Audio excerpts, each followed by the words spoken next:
В Гульрипском районе 13 школ, в которых учатся 1745 учащихся. В этом году руководство Гульрипского района сделало упор на обновление материально-технической базы учебных заведений.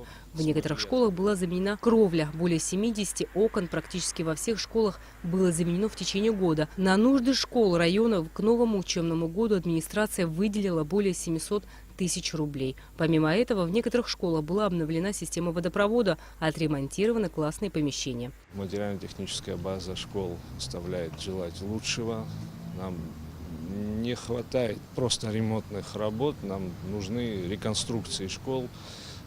Если проехаться по школам, мы можем сказать, где бедственное положение, где нужно вмешательство государства, так как силами района мы не сможем восстановить все это, необходимы более серьезные вливания финансовые. Впервые за 24 года в Гульрипском районе распахнул свои двери для детишек детский сад, обновленный после капитального ремонта. Рассчитанный на 120 мест садик включает в себя современные детские комнаты, спортзал, оборудованную по последнему слову техники столовую, а также музыкальный зал. В каждой группе спальня, игровая, буфет с раздевалкой и санузел. Детский сад «Сказка» был отремонтирован еще несколько лет назад, и еще в рамках комплексного плана. Но тогда не все коммуникации были подведены к зданию, из-за чего дошкольное учреждение не смогли открыть вовремя. В этом году правительство сумело изыскать средства, и специалисты стали налаживать все коммуникации. В новом детском саду у нас сейчас более 130 детей уже, но потребности есть, нам не хватает, наверное, еще столько же минимум. И в связи с этим на 2018 год у нас в плане запустить еще один детский сад в селе Дранда, поселок ДСК. Финансовые средства на 2018 год для этих нужд заложены.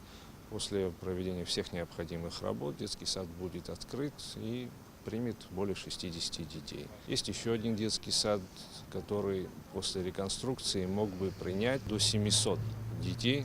Это детский сад в поселке Агудзера, детский сад «Солнышко». Значит, нужна капитальная реставрация, капитальная реконструкция всего здания.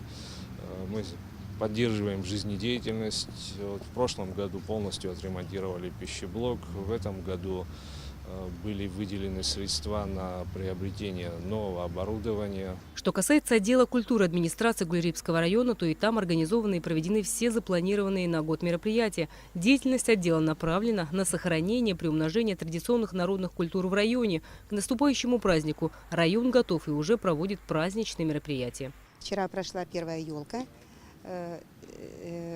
Завтра, 28 числа, в 12 часов, будет проходить новогоднее мероприятие для младших ребятишек.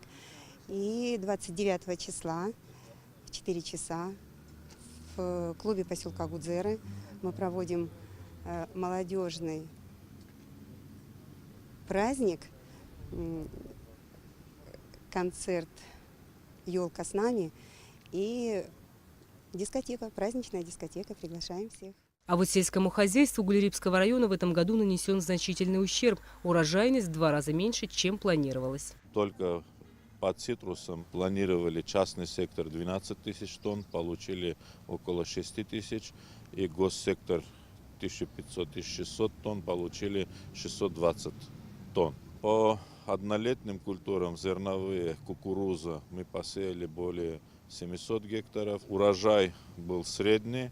Ну, в связи с тем, что большой ущерб нанес кукурузный стеблевой мотылек. По словам начальника управления сельского хозяйства Рафика Григоряна, низкая урожайность связана как с погодными условиями, так и с нашествием мраморного клопа. На 35 гектарах организовали опрыскивание ядохимикатами против как стеблевого мотылька, так и мраморного клопа.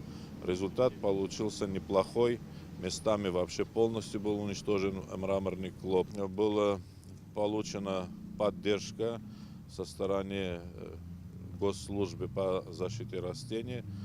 Значит, более 300 литров ядохимикатов было роздано через главу администрации населению, чтобы на месте населения организовало самостоятельно обработку против мраморного клопа.